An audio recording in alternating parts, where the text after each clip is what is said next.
নাভির নিচে লোম ক্রিমার ব্যবহার করে দূর করা যাবে কিনা, জন্ম নিয়ন্ত্রণ জায়েজ আছে কিনা, সঠিক নিয়ম বললে উপকৃত হব। অজু করে ফেরার পথে পুরুষ লোকের সাথে দেখা হলে বা কথা বলতে হলে তারপর নামাজ হবে কিনা, নাকি আবার অজু করতে হবে। চিংড়ি মাছ খাওয়া জায়েজ হবে কিনা। বাচ্চারা অনেক সময় নিজের ছায়ার সাথে খেলা করে, এদিকে কোনো ক্ষতির সম্ভাবনা আছে? নামাজের মধ্যে মুখে যদি দাঁতের ভেতর থেকে কোনো কিছু খাবার বের হয় তাহলে কি নামাজ হবে?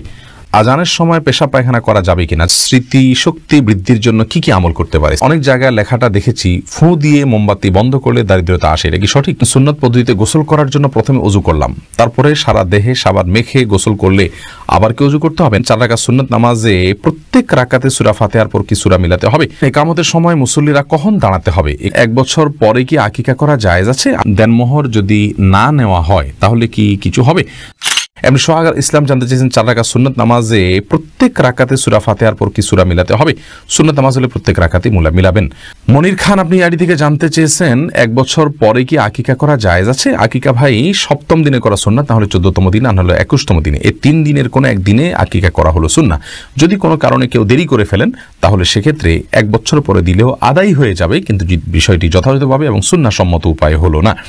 এমনি মাহবুব রহমান জানতেছেন একামতের সময় মুসল্লিরা কখন দাঁড়াতে হবে? একামতের সময় মুসল্লিদের নির্দিষ্ট কোনো বাধ্য করে দেওয়া হয়নি যে এই সময় দাঁড়াতে হবে। আমরা অনেকে মনে করি যে কামাতের সালাহ বললে তখন দাঁড়াতে হবে, অথবা হাইয়া আলাস সালাহ হায়াল ফালা বললে তখন দাঁড়াতে হবে, এরকম কোনো কিছু কিন্তু আবশ্যক নয়। একামতের শুরুতে বা মাঝে যে কোনো পর্যায়ে মুসল্লি দাঁড়াতে পারবেন। রোকসানা পারভিন আপনি জানতে চেয়েছেন আমার কোমরের সমস্যা, সেক্ষেত্রে কি চেয়ারে বসে সালাত আদায় করলে গুনাহ হবে?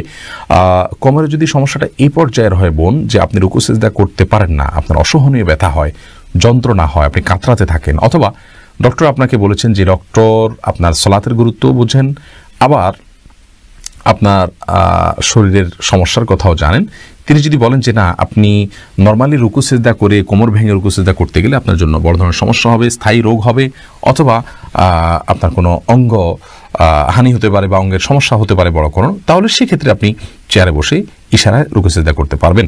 তানিয়া ইসলাম আপনি জানতে চেয়েছেন অজু করে ফেরার পথে পুরুষ লোকের সাথে দেখা হলে বা কথা বলতে হলে তারপর নামাজ হবে কিনা, নাকি আবার অজু করতে হবে? না বোন, কোনো পুরুষ লোকের সাথে অজু করার পর যদি দেখা হয় বা কথা হয় তাতে আপনার অজু ভঙ্গ হবে না। অজু ভঙ্গ হওয়ার সাথে এর কোনো সম্পর্ক নেই। কেউ যদি অজু করার পর কোনো পুরুষের সাথে অন্যায়ভাবে দেখা দেন, হারামভাবে দেখা দেন, হারাম কথা বলেন, তাহলে ঠিক গুনার কারণ হবে, ভিন্ন কথা, কিন্তু এর ফলে অজু ভঙ্গ হবে না।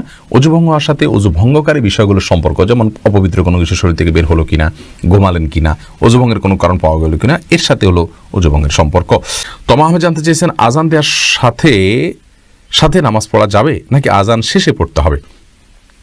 আজান যখন চলছে তখনও কেউ চাইলে সালাত আদায় করতে পারে, কোনো অসুবিধা নেই। বিশেষ করে মা বোনদের কথা বলতে পারি, ওয়াক্ত হওয়ার সঙ্গে সঙ্গে তারা সালাত আদায় করবেন। মসজিদে আজান হচ্ছে, আজান শেষ হলেই তাকে সালাত আদায় করতে হবে এমন কোনো বাধ্যবাধকতা নেই।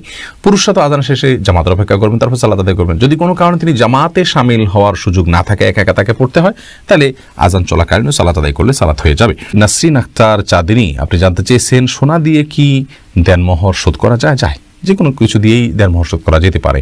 সাফিবুর রহমান আপনি জানতে চেয়েছেন সুন্নত পদ্ধতিতে গোসল করার জন্য প্রথমে অজু করলাম, তারপরে সারা দেহে সাবান মেখে গোসল করলে আবার কি অজু করতে হবে? না, এরপরে আর অজু করার প্রয়োজন নেই। অনেক উলামায়ে কেরামের মতে লজ্জাস্থান সরাসরি স্পর্শ করলে অজু ভেঙে যায়।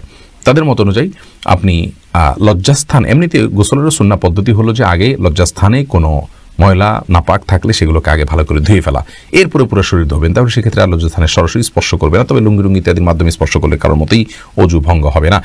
শাহান রাফসান আপনি জানতে চেয়েছেন নামাজের মধ্যে মুখে যদি দাঁতের ভেতর থেকে কোনো কিছু খাবার বের হয় তাহলে কি নামাজ হবে?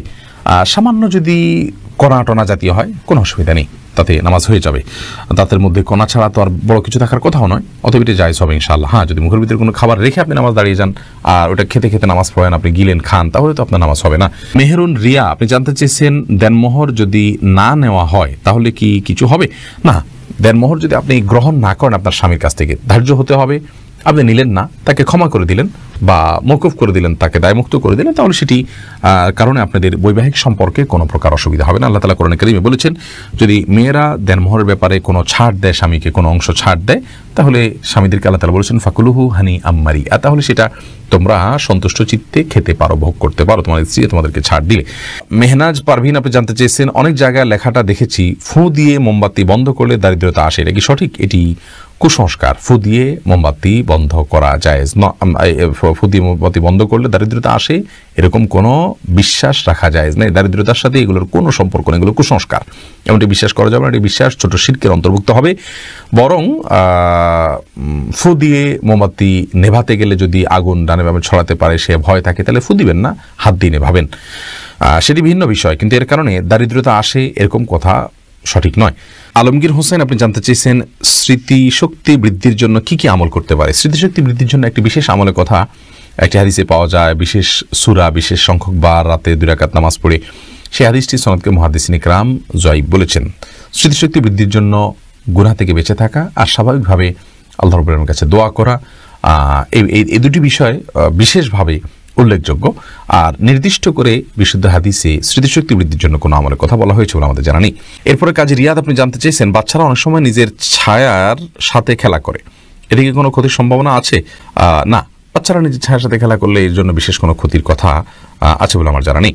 ওসমান গনি আপনি জানতে চাইছেন আজানের সময় পেশাব পায়খানা করা যাবে কিনা। যাবে, কোনো অসুবিধা নেই। আজান হলে ওই সময় পেশাব পায়খানা করা যাবে না বা দুনিয়াবে নির্দিষ্ট কোনো কাজ করা যাবে না, এরকম কোনো কথা কোরআন হাদিসে কোথাও বলা হয়নি। তবে হ্যাঁ, আজান সময় অবশ্যই আপনি আজানের জবাব দেওয়া উত্তম এবং ভালো। যদি পারেন মুখে জবাব দিবেন, আর না দিলেও কোনো গুনাহ হবে না।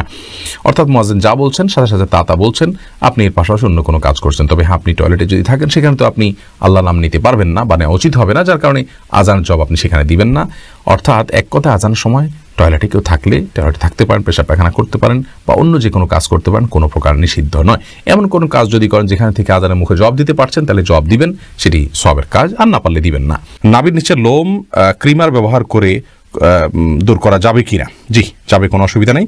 ক্রিমার ইউজ করে নাভির নিচের লোম ইত্যাদি রিমুভ করা যাবে। আরিফিন আহমেদ সাগর আপনি জানতে চাইছেন চিংড়ি মাছ খাওয়া জায়েজ হবে কিনা। জি, চিংড়ি মাছ খাওয়া জায়েজ আছে। এটাকে অনেক একসময় আলেমরা মাকরুহ বলতেন, এখন কেউই এটাকে আর মাকরুহ বলেন না, কারণ এটিও এক প্রকারের মাছ, যার কারণে এটি সম্পূর্ণ জায়েজ এবং হালাল। আবু জাহেদ আপনি জানতে চেয়েছেন জন্ম নিয়ন্ত্রণ জায়েজ আছে কিনা, সঠিক নিয়ম বললে উপকৃত হব। জন্ম নিয়ন্ত্রণ করা ইসলামের শরীয়তের দৃষ্টিকোণ থেকে জায়েজ রয়েছে 2টি শর্ত সাপেক্ষে।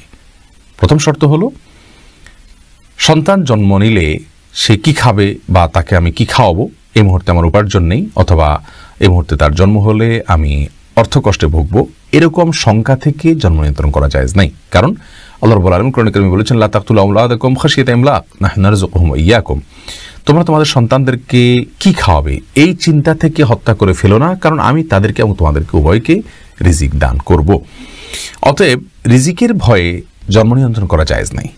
যদি কেউ এই চিন্তা থেকে জন্ম নিয়ন্ত্রণ করে যে আমার স্ত্রীর স্বাস্থ্যগত দিক থেকে তিনি এখন সন্তান জন্ম দেওয়ার জন্য ফিট নন, অথবা ডক্টর নিষেধ করেছেন যে এত বছর পর্যন্ত তার সন্তান ধারণ করা উচিত হবে না, অথবা এমন কোনো জায়গায় আছেন যেখানে আসলে এই মুহূর্তে আরেকটি সন্তান হলে সেটাকে লালন পালন করা কঠিন হবে, বা একটা ছোট সন্তান আছে মায়ের দুধ খাচ্ছেন, আরেকটা সন্তান আসলে মায়ের জন্য লালন পালন করাটা টাফ হয়ে যাবে, সেরকম লোকজন নাই, অর্থাৎ পারিপার্শ্বিক কারণে যদি জন্ম নিয়ন্ত্রণ করা হয় সেটা জায়েজ রয়েছে।